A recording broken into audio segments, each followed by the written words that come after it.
Queridos, nós vamos entrar agora no estudo sobre a segunda besta, tá? De Apocalipse capítulo 13, que começa no versículo 11, então. Nós vimos que através da história, usando o método que o próprio Jesus usou, que é o método historicista de interpretação profética, nós vimos que o papado romano, que é o sistema, cabeça do catolicismo apostólico romano, que o papado romano se encaixa no contexto e na interpretação da besta que sobe do mar. Então, assim, curto e grosso, se alguém então perguntar ou afirmar, tá certo? Que o papado romano é a besta que sobe do mar e que isso se reflete na pessoa e no poder do anticristo, podemos realmente e categoricamente afirmar que é isso mesmo, tá certo? Então, o papado romano, obviamente que em cada momento da história nós temos um papa que está dirigindo este poder.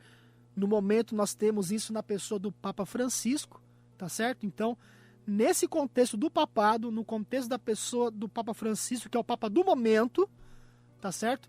Nós podemos então interpretar esse sistema como o poder do anticristo, tá? Não só como uma pessoa, não só como um personagem em si, mas como um poder também. Então, já identificamos então isso aí, a besta que sobe do mar. Mas agora vem a besta que sobe da terra. E no versículo 11, nós temos o seguinte: vi ainda outra besta emergir da terra, possuía 2 chifres, parecendo um cordeiro, mas falava como um dragão. Então, se a primeira besta de Apocalipse 13, aquela besta que sobe do mar, é o papado romano, na pessoa dos papas, tá certo? Que é o sistema maior do catolicismo apostólico romano. Precisamos então agora interpretar quem seria essa segunda besta, porque as duas trabalhariam em comum acordo nos últimos dias da história deste mundo. Interessante que o terceiro grande símbolo nos mostra que as tentativas feitas lá na Idade Média para entender a besta cordeiro com 2 chifres falharam, tá? Interessante que o povo também, ele não pôde entender esta profecia antes que ela se cumprisse. Entende-se também melhor a profecia depois que ela se cumpre. Percebe? Por isso que a gente usa o método histórico, o método historicista de interpretação. A profecia se cumpre através da história e usando este método a gente interpreta a profecia. E é por isso, queridos e queridas, que Jesus afirmou o seguinte, está em João, Evangelho de João, capítulo 14, versículo 29. Disse-vos agora, antes que aconteça, para que quando acontecer, vós creiais. Portanto, nós vimos que o grande dragão vermelho representa a Roma pagã. Quem era a Roma pagã? O Império Romano dos Césares. Onde eu estava até assistindo um filme, eu gosto daqueles clássicos antigos, sabe? Aqueles clássicos bem antigos mesmo. Ben-Hur, por exemplo, Os 10 Mandamentos, Rei dos Reis, né? Jesus de Nazaré, são clássicos aí antigos. E também tem aquele O Manto Sagrado. Não sei se vocês já assistiram, O Manto Sagrado. Tem 2 partes também, né? Tem a primeira parte, que é o Manto Sagrado, e tem a segunda parte, Demétrios e os Gladiadores, que é uma continuação desse primeiro clássico antigo aí, O Manto Sagrado. Eu estava assistindo o filme ontem, é interessante que você nota muitas coisas e muitas similaridades entre Roma pagã com o papado romano. É muito interessante. Inclusive a adoração que os imperadores recebiam, aqueles Césares recebiam, muitos inclusive eram considerados deuses, não é?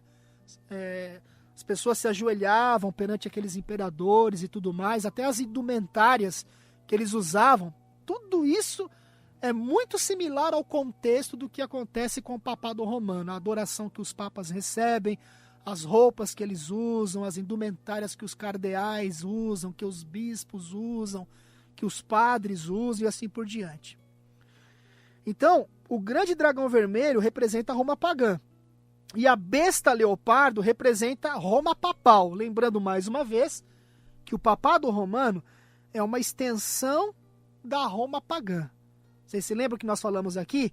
E mencionamos inclusive 2 quadros que estão lá no Vaticano. Um deles é Constantino se ajoelhando diante do Papa, e o Papa sentado agora no trono que antes Constantino sentava. Isso significa que o poder de Roma pagã foi transferido para o papado romano. A gente leu até documentos, não é? Até de católicos, inclusive. Nós já fizemos isso na primeira parte do nosso estudo.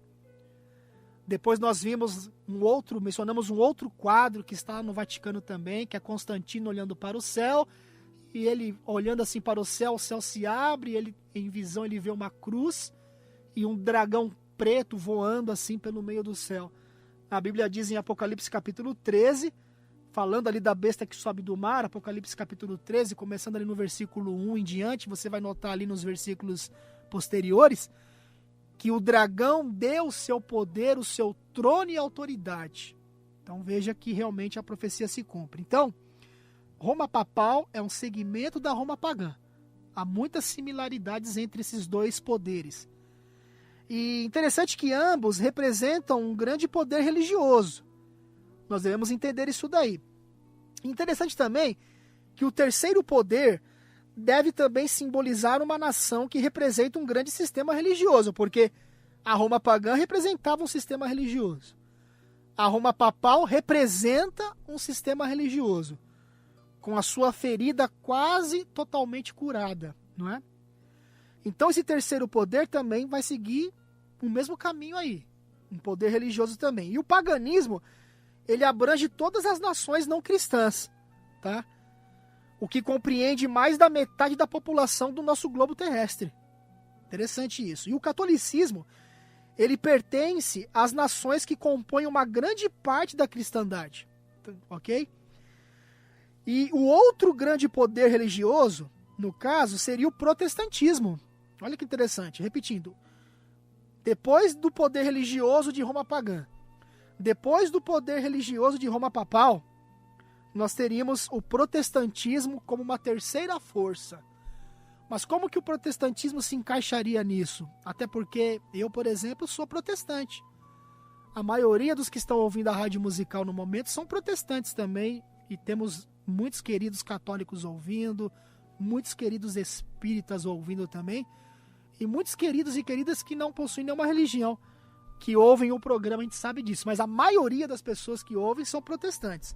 Mas vamos entender aqui alguns pormenores então. Por exemplo, vamos analisar essa questão de que a besta ela sobe da terra, tá? Que ela sobe da terra. Então vamos lá, ó. Emergindo da terra. A profecia ela fala sobre uma nação que representa um forte poder religioso, que não é nem o paganismo e nem o cristianismo, e que é representado por uma besta com 2 chifres que emerge da terra. Então uma emerge do mar e tem 10 chifres.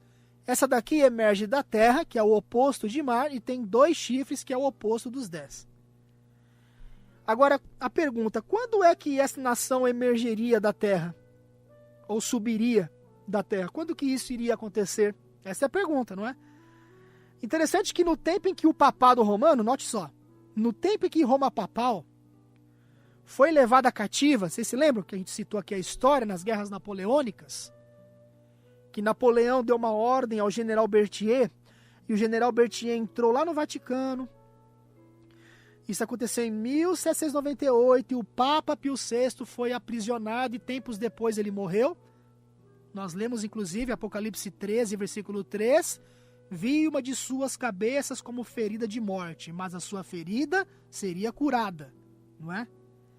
Interessante que no tempo em que o papado então foi levado para cativeiro, foi derrubado pela França em 1798, terminou aquele período de 1260 anos, ou 1260 dias, onde a igreja foi cuidada por Deus lá no deserto, e Deus alimentou a igreja. E em que sentido, né, nós podemos entender isso? Os valdenses, não é? Eram dessas pessoas, ou seja, deste povo, deste grupo, que Deus cuidou, que Deus guardou, embora depois eles foram achados, e eles foram perseguidos, eles foram mortos. mas vários outros movimentos e várias outras pessoas que eram fiéis à verdade se esconderam da perseguição papal, né? Isso está na história, é um fato. Você pode estudar por você mesmo, você verá que isso é verdade. Agora, as 4 bestas de Daniel capítulo 7, que é o livro gêmeo do Apocalipse, tá? Essas 4 bestas aí de Daniel 7 e a besta leopardo de Apocalipse 13 emergiram do mar. Se as águas representam, então, densas populações, vocês se lembram que nós vimos que as águas eram povos, nações, línguas e reis? E que o papado romano surgiu lá da Europa, onde já haviam povos, nações, línguas e reis, já haviam pessoas. Então, se águas representam densas populações, obviamente que a terra deve representar o oposto disso, ou seja, uma população escassa. E é interessante também que nações novas geralmente surgem derrubando muitas outras nações, não é? E tomando seus lugares. Isso é normal acontecer. Agora, o profeta viu esta nação emergindo. Essa palavra emergindo, do grego, significa o seguinte: anabainon. Anabainon. Esse é o significado no grego. Traduzindo, sabe qual que é a tradução disso? Olha que interessante.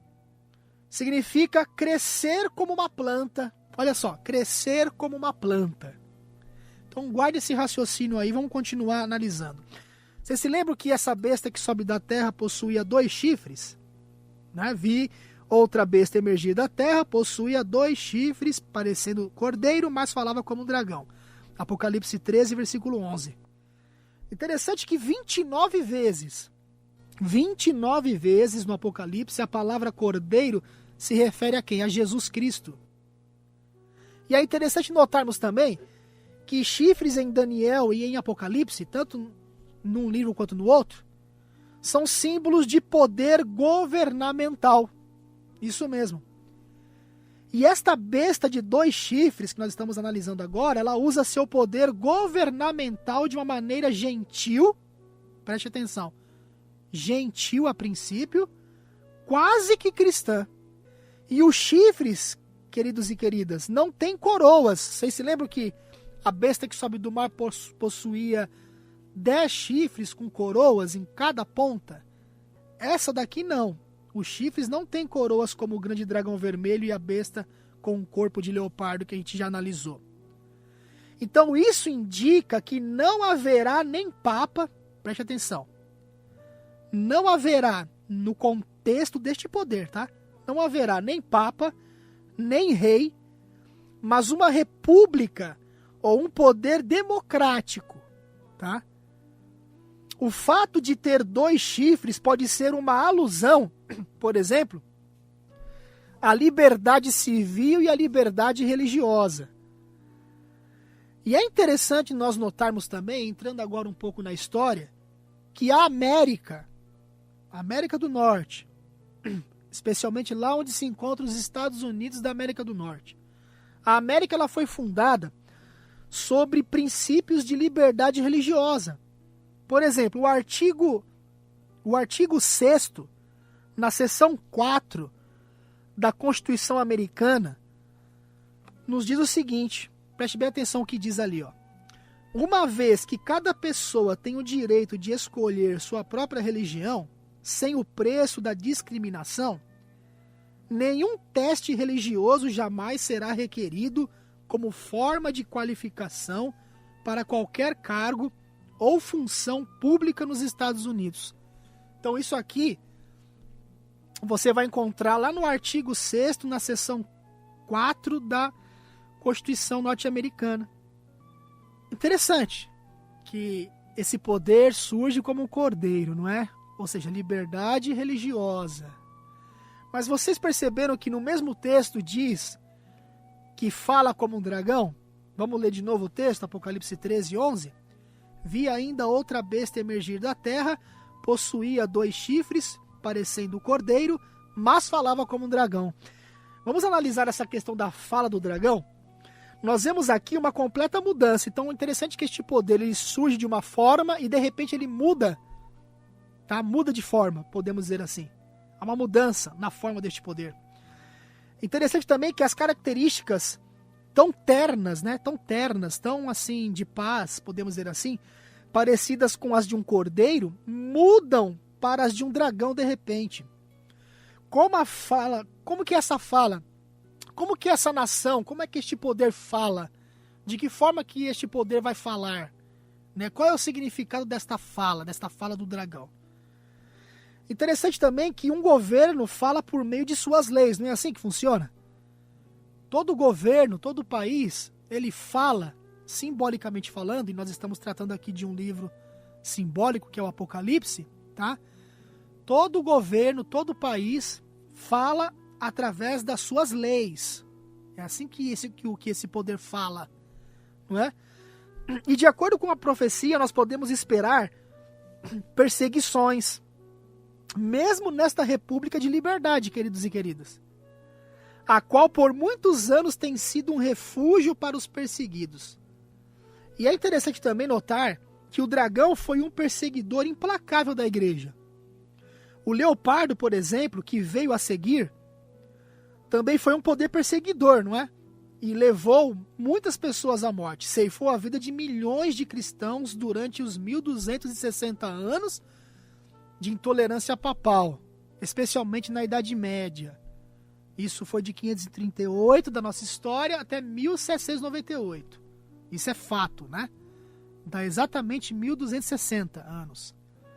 Agora, quando esta besta fala como um dragão, essa segunda besta, a besta que sobe da terra, isso quer dizer que a sua natureza ela muda de cordeiro para dragão. Então é isso que a gente tem que entender. Nós temos que entender esse detalhe aí. E que ela faz o mesmo tipo de obras do dragão que veio antes dela. Olha, não é interessante? Então, a besta sobe do mar, ela persegue, mas ela leva uma ferida de morte, essa ferida começa a ser curada, e a besta que vem a seguir, ela surge diferentemente a princípio, tá? A princípio surge diferentemente da primeira besta, dando liberdade religiosa para todas as pessoas, mas chega um momento em que ela muda, tá? Muda, e aí ela começa também a perseguir. Isso que é interessante. Mas vamos ler agora o versículo 12 de Apocalipse 13. Exerce toda a autoridade da primeira besta na sua presença. Faz com que a terra e os seus habitantes adorem a primeira besta, cuja ferida mortal foi curada. Então, não sei se vocês entenderam aqui, essa segunda besta, a besta que sobe da terra, que surge como cordeiro, ou seja, oferecendo liberdade para as pessoas, paz para as pessoas, amor para as pessoas, chega um momento em que ela mesma exerce toda a autoridade da primeira besta. Quem é a primeira besta? O papado romano, que teve a sua ferida mortal curada. Vamos continuar lendo então, aqui ó, o nosso estudo. Interessante, queridos. Como pode ser possível tamanha mudança, hein? Como é que pode ser? Note a maneira como a América mudou sua atitude com relação ao catolicismo. Olha só que interessante, ó. Em outubro de 1951, o presidente Truman, ele pediu ao Senado que aprovasse a indicação que ele fez de um embaixador para o Estado do Vaticano. Ou seja, era uma espécie de uma tentativa diplomática entre os Estados Unidos, que é um país protestante, que surgiu com ideais totalmente diferentes do papado romano, e que era praticamente impossível um diálogo de uma nação protestante com uma nação católica. No caso, falando mais do Vaticano em si, porque o Vaticano é um Estado também, como a gente já falou. Então o Truman, em 1951, ele pediu que houvesse essa aprovação de um embaixador para o Estado do Vaticano. E sabe o que aconteceu? Isso é história, hein? Na época houve uma onda de protestos, queridos. Dificilmente um grupo de igrejas protestantes no país deixa de expressar sua oposição. E sabe o que aconteceu na época? O presidente ele retirou sua proposta. Agora eu vou abrir um parênteses aqui. Eu vou falar mais sobre isso num outro programa. Só vou dar uma pincelada rápida. Ontem aconteceu um evento histórico nos Estados Unidos, que na minha opinião foi um grande pontapé inicial para a união definitiva das duas bestas, o Papado Romano e os Estados Unidos, para a implantação de uma nova ordem mundial. Eu vou falar sobre detalhes no próximo programa, tá bom? Foi uma programação chamada Together, lá nos Estados Unidos. Foi em frente, se eu não me engano, em frente ao Congresso americano, e foi milhões de pessoas, não foram algumas mil pessoas, não. Foram milhões de pessoas de diversas religiões, em prol da paz e da unidade. E quem eram as pessoas que estavam encabeçando este movimento? De um lado, o Papa Francisco como líder máximo do catolicismo romano, e o presidente Obama como líder máximo dos Estados Unidos da América do Norte, um país protestante. Então, vocês percebem a mudança? Um país que começa a surgir como ensinando a liberdade religiosa, a separação entre igreja e Estado, mas em algum momento da história, a igreja e o Estado começam a se unir novamente em tempos de crises, em tempos de terrorismo, em tempos de guerras, em tempos de crises morais, crises na família, em tempos de muitos assassinatos. E agora o Estado se une à religião, e a religião busca no Estado a aprovação de leis para legislar a paz no mundo. E nós sabemos que todas as vezes que o Estado interfere na religião, a maioria, de certa forma, sai beneficiada, mas a minoria sempre sai prejudicada, e o resultado disso é perseguição, é prisão, multas e tudo mais. E a gente vai falar sobre isso depois, então a gente precisa ficar atento a isso daí. Eu vou falar sobre o evento depois, novamente, com mais profundidade. Together, que aconteceu ontem lá nos Estados Unidos. Só que aí, repetindo aqui, continuando o nosso estudo, para a gente já terminar essa primeira parte, em março de 1984, o presidente Reagan, ele indicou o William Wilson como embaixador para o Estado do Vaticano. Porque quando o Truman pediu, houve protestos, vocês se lembram? E aí ele retirou a proposta. Agora o Reagan, em 84, ele pede de novo. E aí a indicação agora foi aprovada pelo Senado americano por 81 votos e 13 contra, né? 81 a favor contra 13 contra aí. E poucas objeções foram feitas nessa situação. Interessante que Ronald Reagan, se eu não me engano, posso estar enganado, se eu não me engano, ele foi o primeiro ou um dos primeiros presidentes não protestantes. Eu acho que ele foi um dos primeiros, tá? Parece que aquele que foi assassinado, esqueci o nome dele agora, Kennedy, parece que ele era católico já. Mas enfim, o Reagan também era católico. Então, nunca antes houve tanta pressão sobre o governo para que o governo impusesse ou imponha leis religiosas, queridos. E interessante que os protestantes fundamentalistas, eles costumavam insistir na separação entre a igreja e o Estado, porque na Carta Magna da Constituição Americana, lá reza claramente, a igreja de um lado e o Estado do outro. Não há como unir os dois. Mas isso está mudando, viu? E agora nós podemos ver claramente organizações como, por exemplo, a Maioria Moral, é o nome dela, tá? Ou uma dessas instituições, estão exigindo, não estão pedindo não, estão exigindo regulamentações morais patrocinadas pelo governo americano. E em cumprimento à profecia, nós vemos que os Estados Unidos estão começando a exercer o poder político para impor uma religião mundial. E o final disso tudo, sabe o que vai ser? Um ataque frontal aos mandamentos de Deus. E nós vamos ver isso mais à frente. Tem muita coisa ainda aí. Fortes emoções aí nos aguardam.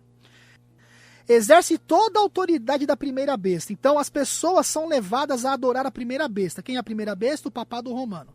A palavra adorar vem do verbo grego kuneo, que quer dizer o seguinte: eu beijo. Esse é o significado, eu beijo. Ou seja, esta adoração significa submissão à autoridade e decreto daquele a quem se presta reverência.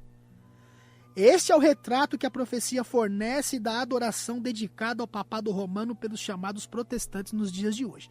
Então a gente precisa tomar cuidado e precisamos ficar atentos, porque o ecumenismo é uma grande cilada do inimigo. Parece que o ecumenismo é uma coisa boa, mas o fim disso tudo vai ser perseguição. intolerância religiosa, porque o Estado vai interferir na religião e vice-versa. E todas as vezes que isso aconteceu, a gente sabe que teve problema.